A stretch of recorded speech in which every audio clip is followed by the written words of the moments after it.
नमस्कार विद्यार्थी मित्रों, जिन्होंने मुख्य विषय हिंदी रखा है उसके लिए प्रश्न पत्र 16 का आरंभ करते हैं।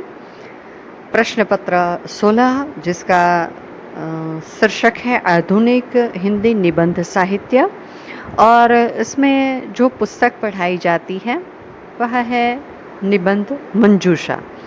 अब निबंध मंजूषा के अंतर्गत कई सारे निबंध हैं, परंतु आपके अभ्यास क्रम का एक जो निबंध है उसे आज मैं आप लोगों को समझाती हूँ।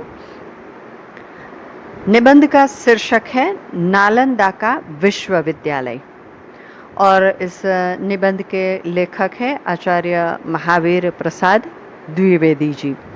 अब महावीर प्रसाद द्विवेदी जी जो है वे एक युग प्रवर्तक साहित्यकार थे। उनके विषय में जितना भी आलोचकों ने संभवतः कहा है, या यूँ कहे कि उन्होंने जितना कुछ लिखा है वह साहित्यकारों के लिए, आलोचकों के लिए बहुत ही उत्कृष्ट कक्षा का है।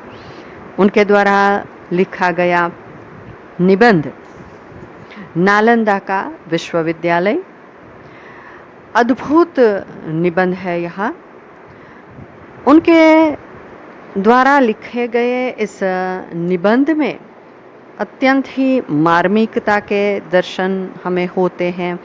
इतना ही नहीं, उन्होंने जो है विषय को पूर्णतः न्याय दिया हो, ऐसा हम कह सकते हैं। उनके द्वारा लिखे गए इस निबंध में हमें विचारात्मक, विवरणनात्मक आदि भाषाओं का जो है अत्यंत ही सुंदर उत्कृष्ट कक्षा का उदाहरण सहज ही उपलब्ध होता है। अब इस निबंध में जब हम चर्चा के लिए जाते हैं तो यह पूरा का पूरा निबंध जो उन्होंने लिखा है, बौद्ध काल में जो प्रसिद्ध विश्वविद्यालय हुआ करता था, नालंदा विश्वविद्यालय, उसके विषय में उन्होंने छोटी से छोटी बात को प्रस्तुत किया है। वे बताते हैं कि यह मगध का प्राचीनतम जो स्थान है वह माना जाता है। मगध की राजधानी राजगृह से वे करीबन 7 मील की दूरी पर है, और पटना से 34 मील दक्षिण की ओर यह नालंदा विश्वविद्यालय पड़ता है। इस निबंध में उन्होंने जो है बताया है कि आजकल वह कहाँ पर स्थित है। तो वे कहते हैं कि यह जगह बारगांव नामक जो गांव बसा हुआ है वह गया ज़िले में है। वहाँ से वो जो है उस जगह पर हम पहुँच सकते हैं। नालंदा की प्राचीन इमारतों के खंडहर आज भी उस स्थल पर विद्यमान है। यह करीब करीब 7वीं शताब्दी में जो है प्राचीनतम चीनी यात्री जिसका नामोल्लेख आज भी इतिहास में प्राप्त है, हेन सांग, उन्होंने इस विश्वविद्यालय के बारे में बहुत कुछ वृत्तांत लिखा है। यह भी उपलब्ध होता है। यह चीनी यात्री जो है घूमते घूमते नालंदा विश्वविद्यालय में पहुंचा था। कहा जाता है कि वहाँ के अधिकारियों ने उन्हें निमंत्रण दिया था, और फिर जब वह वहाँ पर पहुँचा तो वे इतना प्रभावित हुआ कि वहीं का होकर रह गया, और अपने आप को वहाँ विद्यार्थी के रूप में शामिल करके उन्होंने धन्य समझा अपने को। अब ये चीनी सन्यासी जो है उसने नालंदा की इतनी अद्भुत कलाओं का, या यूँ कहे जो वहाँ कुछ भी पढ़ाया जाता था, वहाँ के जो शिक्षक थे, वहाँ जो समाधि, स्तूप, मंदिर आदि जो रहे उसका भव्याति भव्य वर्णन किया है। इसकी पवित्रता पर कहा जाता है कि वह तो लट्टू ही हो गया था, क्योंकि इतने ऊंचे ऊंचे विहार और मठ चारों ओर भव्यता के साथ खड़े थे। इसके सिवा मीनारे, विशाल भवन जिसमें बहुमूल्य रत्न जड़े गए थे, ऐसा वर्णन किया है। इतना ही नहीं, उसकी भव्यता का वर्णन करते हुए जो है हमारे आचार्य महावीर प्रसाद द्विवेदी जी ने लिखा है कि रंग बिरंगे दरवाजों, छतों, खंभों की सजावट को देखकर लोग लोटपोट हो जाते थे। विश्वविद्यालय के शिखर आकाश से बातें करते थे। मीठे और स्वच्छ जल की धारा चारों ओर बहा करती थी और सुंदर खिले हुए कमल उसकी शोभा बढ़ाते थे। अर्थात हम कह सकते हैं कि लेखक ने इसकी जो है बारीकियों के साथ अद्भुत शोभा को यहाँ प्रस्तुत किया है। आगे जाकर लेखक ने जो है इस विश्वविद्यालय के जो नीति नियम थे या कि वहाँ पर जो पढ़ने आने वाले थे उनके विषय में समझाने की कोशिश की है। वे कहते हैं कि करीब करीब यहाँ पर 10,000 भिक्षुक विद्यार्थी और 1,500 अध्यापक रहते हैं। विद्यार्थी मित्रों, आप इससे अंदाजा लगा सकते हो कि कितना विशाल रहा होगा वह स्थान। इतना ही नहीं, सबको आकर्षित करने के लिए, ज्ञान प्रस्तुत करने के लिए वहाँ पर किस कदर व्यवस्थाएं की जाती रही होगी कि जिससे इतने सारे लोग जो है सहजता के साथ धर्मशास्त्र, दर्शन शास्त्र आदि सीख सके। तो इसका जो है उन्होंने अद्भुत तरीके से वर्णन किया है। कहते हैं कि वहाँ पर जो है 9 मंजिला पुस्तकालय था जिसकी ऊंचाई करीब 300 फीट की थी और उसे महाराजा बालादित्य ने बनाया था, ऐसा जो है हमारे लेखक ने अपने इस निबंध में उल्लेख किया है। इसके साथ साथ एक समझने योग्य बात या कि जानने योग्य बात भी यह है कि इसमें बौद्ध धर्म संबंधित सभी ग्रंथ सहजता से उपलब्ध थे। कहते हैं कि प्राचीन काल में इतना बड़ा विशाल पुस्तकालय शायद ही कहीं रहा हो। तो इस निबंध के अंतर्गत देखिए एक स्थान विशेष को लेकर लेखक ने कितनी बारीकियों से वर्णन किया है जो हम महसूस कर सकते हैं। आगे चलकर लेखक जो है समझाते हैं कि संभवतः इतना बड़ा विश्वविद्यालय उस युग में शायद ही कोई रहा हो।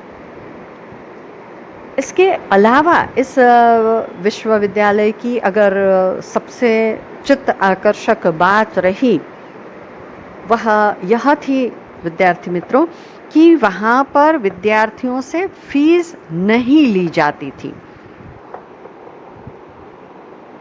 विद्यार्थियों से फीस नहीं ली जाती थी, पर इससे जो है विद्यार्थी गण को मदद करने की बात रहती थी। जबकि यहाँ पर हम देखते हैं कि आमतौर पर क्या होता है,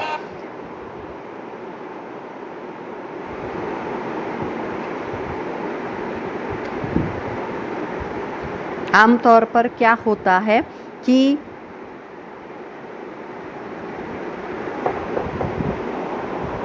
फीस लेकर विद्यार्थियों को पढ़ाया जाता है। अब तो यहाँ पर तो जो है मुफ्त में ही विद्यार्थियों को पढ़ाया जाता था। अर्थात कि लेखक ने तो स्वयं लिखा है कि भोजन, वस्त्र, औषधि, निवास स्थान आदि सब कुछ विद्यार्थियों को वहीं पर मिल जाता था। यह बहुत ही सहजता के साथ उन्हें प्राप्त होता था। इतना ही नहीं, हमारे हिंदुस्तान में जो है यह प्राचीन काल से चली आ रही परंपरा है।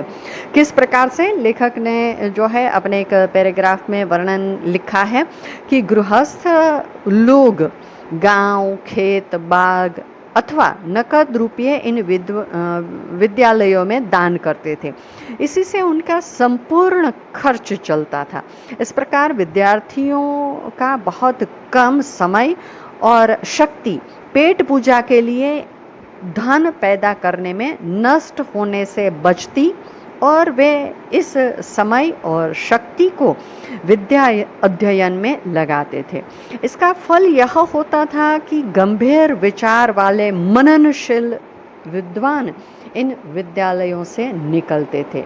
इसी से लोग बौद्ध धर्म, संस्कृति, साहित्य और संचार का अनंत उपकार कर गए हैं। अर्थात यहाँ पर लेखक जो हैं हमें समझाने की कोशिश करते हैं कि जो नालंदा का विश्वविद्यालय था वह अपने आप में संपूर्ण रूप से अनोखा था।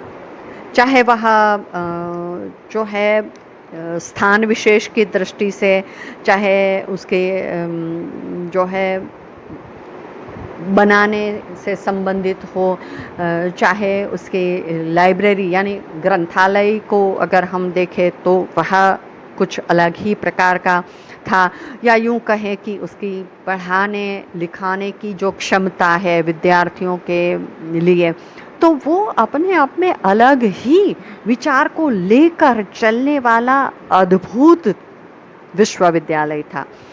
आगे चलकर लेखक ने जो है इसके विषय में नितांत ही भिन्न प्रकार की बात और हमारे सामने रखी है। वे कहते हैं कि इस विश्वविद्यालय में आजकल की तरह जो है इम्तिहान नहीं लिए जाते थे। विद्यार्थियों की योग्यता के लिए वे पर्चे निकाल कर देते थे, या जो है कुछ ही समय में उन्हें पर्चे लिख कर जो है पर्चा दे देना होता था। इस प्रकार की परीक्षाएं नहीं होती थी।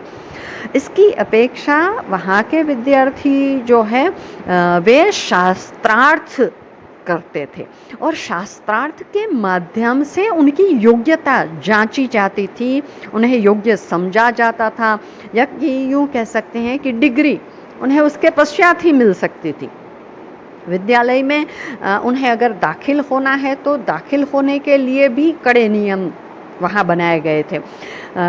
हमारे जो लेखक हैं आचार्य महावीर प्रसाद द्विवेदी जी ने तो इस बात के लिए उन्होंने एक पैराग्राफ में लिखा है, मैं वही शब्द पढ़ती हूँ आपके सामने।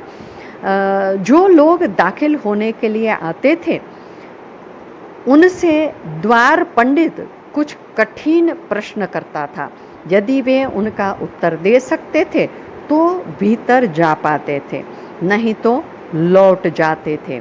इसके बाद शास्त्रार्थ के द्वारा उनकी योग्यता की परीक्षा ली जाती थी। उसमें भी जो अपने को योग्य सिद्ध कर सकते थे वे ही विद्यालय में दाखिल हो सकते थे, बाकी अपना मुंह लेकर अपना रास्ता लेते थे। मतलब यह कि अच्छे, बुद्धिमान, विद्वान, योग्य और गुणवान मनुष्य ही विद्यालय में प्रवेश करते थे। तो इस छोटे से पैराग्राफ में देखिए लेखक ने जो है उस नालंदा विश्वविद्यालय की उस समय की प्रवेश पाने की पद्धति को किस कदर स्पष्ट कर दिया है कि यूं फॉर्म भर दिया या कि फीस भर दी और फिर आप जो है विद्यालय में प्रवेश पा लिया, ऐसा नहीं होता था। उसमें आपको दाखिल होने के लिए भी योग्यता प्रमाणित करनी पड़ती थी, जो कि द्वार के पंडित उसे प्रश्न करता था और उसका जवाब देना पड़ता था। अगर नहीं दे सके तो आपको जो है उसमें प्रवेश नहीं मिलता था। इतना ही नहीं, जब आप पढ़ लेते हो तो उसके पश्चात भी जो है महापंडित वहाँ पर उपस्थित रहते थे, जो कोई भी शिक्षक रहे होंगे उनके साथ विद्यार्थी को शास्त्रार्थ करना पड़ता था और तभी वे जो है उस विश्वविद्यालय में से पास होकर निकल सकते थे। मैंने देखी कि किस कदर वह नालंदा विश्वविद्यालय अपने आप में अनोखा हुआ करता था। तो लेखक ने यहाँ पर इन सारी बातों के माध्यम से हमें समझाने की कोशिश की है कि जो उस विश्वविद्यालय में शिक्षक रहे होंगे या कि विद्यार्थी रहे होंगे, वे किस कदर जो है ज्ञानी और अद्भुत होंगे। आगे जाकर लेखक ने जो है हमें यह भी बताने की कोशिश की है कि द्वार पंडित जो कि प्रश्नकर्ता रहे होंगे, उनके भी कुछ नियम थे। ऐसे ही कोई द्वार पंडित नहीं बन जाता था, वे एक ऊंचे दर्जे के विद्वान होते थे और उन्हें ही वहीं पर बैठाया जाता था। जो है उस पद के लिए बहुत ही आदर दिया जाता था और आदर युक्त वह पद समझा जाता था। विश्वविद्यालय के सभा भवन में सवेरे शाम जो है शास्त्रार्थ लगातार हुआ करते थे, अलग अलग विषयों के। दूर देशों के पंडित अपनी शंकाओं का समाधान पाने के लिए कहा जाता है कि नालंदा विश्वविद्यालय में आते थे। नालंदा के विद्यार्थियों के द्वारा जो है सभी जगह पर आदर, सम्मान, सत्कार प्राप्त करना सहज रहता था, क्योंकि वहाँ से निकला हुआ विद्यार्थी जो है निस्संदेह महान था, ऐसा लेखक ने स्पष्टता के साथ कहा है। वे विद्यार्थी जो नालंदा विश्वविद्यालय से बाहर आते थे, जहाँ कहीं पर भी जाते थे, लोग उनकी बहुत इज्जत करते थे। लेखक ने इस निबंध के अंततोगत्वा यह बताया है कि प्रायः सभी अध्यापक और विद्यार्थी वहाँ पर जो रहते थे, वे धार्मिक जीवन ही व्यतीत करते थे। इतनी हद तक वे लोग उस विषय में, या यूँ कहें कि उस विश्वविद्यालय में खो जाते थे। धर्म शास्त्र को लेकर, शास्त्रार्थ को लेकर, दर्शन शास्त्र, व्याकरण, ज्योतिष, वैद्यकीय आदि सभी विधाओं में वे इतने खो जाते थे कि श्रेष्ठता से श्रेष्ठतम जो है ज्ञान हासिल करके अपने आप को उत्कृष्ट कक्षा का बनाकर वे जो है समाज के सामने प्रस्तुत होते थे। और ऐसे विद्यार्थी जब अन्य स्थानों पर जाते थे तो अत्यंत ही आदर के साथ उन्हें जो है सम्मानित किया जाता था। उनकी बातों को जो है सभी स्वीकृत मानते थे। और कहते हैं लेखक कि हिंदुस्तान के विद्यार्थी तो यहाँ पर आते ही थे पढ़ने के लिए, परंतु अन्य देशों से भी यहाँ पर पढ़ने के लिए विद्यार्थी आया करते थे। तो इस प्रकार से इस छोटे से निबंध में हमारे लेखक जो है आचार्य महावीर प्रसाद द्विवेदी जी ने यह समझाने की कोशिश की है कि नालंदा का विश्वविद्यालय अपने ढंग से किस कदर सभी बातों से अनोखा रहा होगा, चाहे वह स्थापत्य की दृष्टि से रहा हो, चाहे विषय वैविध्य की दृष्टि से रहा हो, चाहे जो है विद्यार्थियों के नज़रिए से, या यूँ कहे कि शिक्षकों के नज़रिए से, इन सारी विशेषताओं से भरपूर वह विद्यालय हुआ करता था।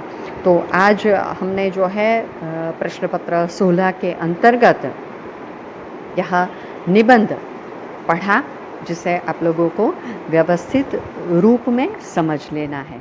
ठीक है, धन्यवाद।